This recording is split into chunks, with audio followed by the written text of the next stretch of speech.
Nama saya Daniel Muhid dari STT RMK STT Rumah Murid Kristus Bitung, mata kuliah Spiritualitas 2.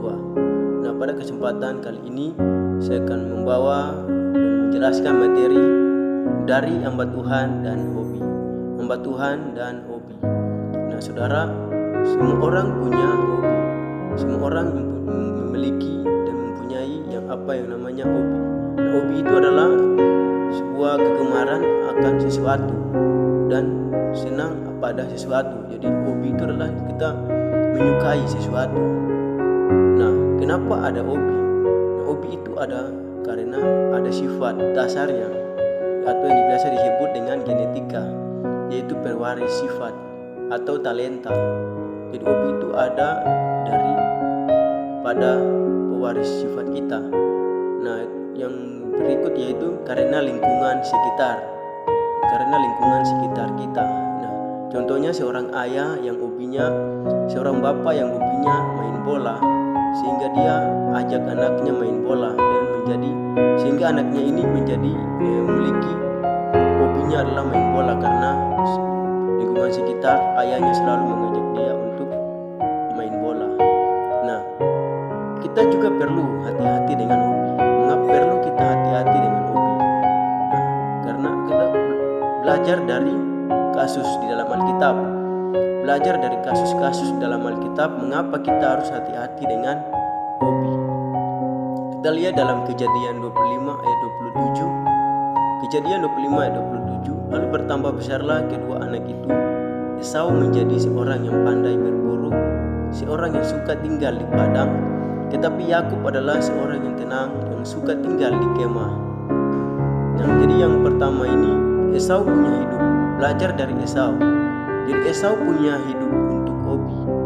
Nah, Esau memiliki punya hobi yang Esau punya hidup ini dia pakai untuk hobinya.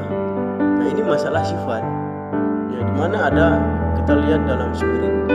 Kalau ada singkatan SAF, yaitu yang pertama S, spirit gift, yaitu karunia Roh Kudus, heart jantung, ability kemampuan, personality kepribadian, dan spirit pengalaman. Jadi Esau ini hidupnya untuk hobi. Nah, Esau hobinya adalah berburu. Nah, kenapa bisa disebut Esau ini hobinya berburu? Karena berburu itu kan pasti mencari hewan, mencari binatang. Nah, sedangkan di rumahnya banyak binatang, banyak hewan yang dipelihara oleh ayahnya Ishak. Jadi Ishak adalah seorang gembala yang menggembala segala macam hewan. Nah, tapi kalau kita lihat bagaimana Abraham sampai Ishak ayahnya Esau, ini adalah seorang penggembala dan peternak, karena mereka memiliki banyak sekali ternak dan hewan peliharaan. Kita bisa lihat dalam Kejadian 18 ayat 7. Lalu berlarilah Abraham kepada lembu sapinya. Ia mengambil seekor anak lembu yang empuk dan baik dagingnya dan memberikannya kepada seorang bujangnya, lalu orang ini segera mengolahnya. Jadi Abraham ini banyak sekali lembu sapinya dan banyak sekali hewan peliharaannya. Dan Abraham memberikan segala harta miliknya ini kepada Ishak anaknya, yaitu ayah dari Esau. Jadi Esau punya ayah bernama Ishak ini. Dia adalah seorang yang mempunyai banyak sekali hewan ternak peliharaan, karena dari Abraham telah banyak sekali memelihara banyak hewan. Nah, Esau hidup dikuasai oleh hobi dan kesenangan. Jadi hobi boleh, tetapi jangan hidup untuk hobi.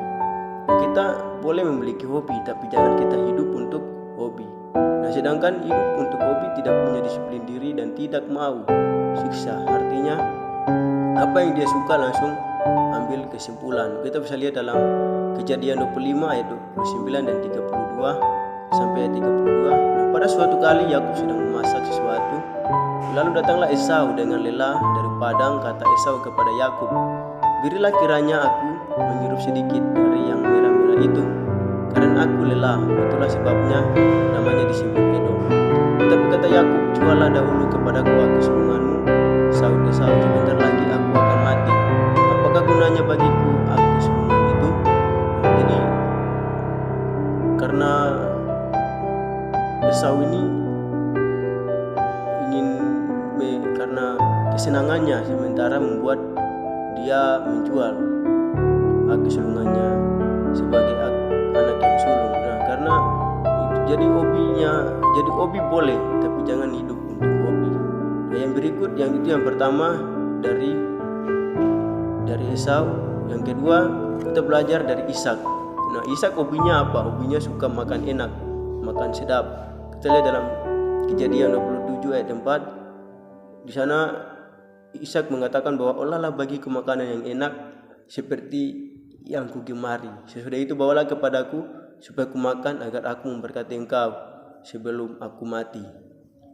Nah, karena Obi suka makan enak membuat Ishak matanya cepat rabun, karena kemungkinan dia kena penyakit hingga matanya menjadi rabun. Nah, sana Yakub, karena kita kalau lihat bagaimana Yakub keluar dari rumahnya ayahnya Ishak sekitar 30 tahun dia, dan akhirnya dia kembali menemui Ishak. Nah, sana Ishak masih hidup. Jadi ketika kita lihat dalam Kejadian 35 ayat 27 sampai 29, lalu sampailah Yakub kepada Ishak ayahnya di Mamre dekat Kiryat Arba. Itulah Hebron, tempat Abraham dan Ishak tinggal sebagai orang asing. Adapun umur Ishak 180 tahun, lalu meninggallah Ishak. Dia mati dan dikumpulkan kepada kaum leluhurnya. Ia tua dan suntuk umur, maka Esau dan Yakub anak-anaknya itu menguburkan dia. Jadi Yakub ini pergi dari rumahnya karena dikejar oleh Esau. Esau marah kepada kepada Yakub karena Yakub telah mencuri hak kesulungannya dia dengan menipu ayahnya. Jadi dia marah dan dia mengejar Yakub, dan Yakub lari kepada Laban. Dan ketika Yakub lari, ayahnya masih hidup tetapi matanya sudah rabun. Tetapi Yakub kembali dengan istri-istrinya, dengan anak-anaknya. Di sana Ishak masih hidup, seperti kita telah baca di mana Ishak masih hidup. Nah, kalau kita perkiraan 30 tahun Yakub pergi dengan belum ada istri dan anak-anak.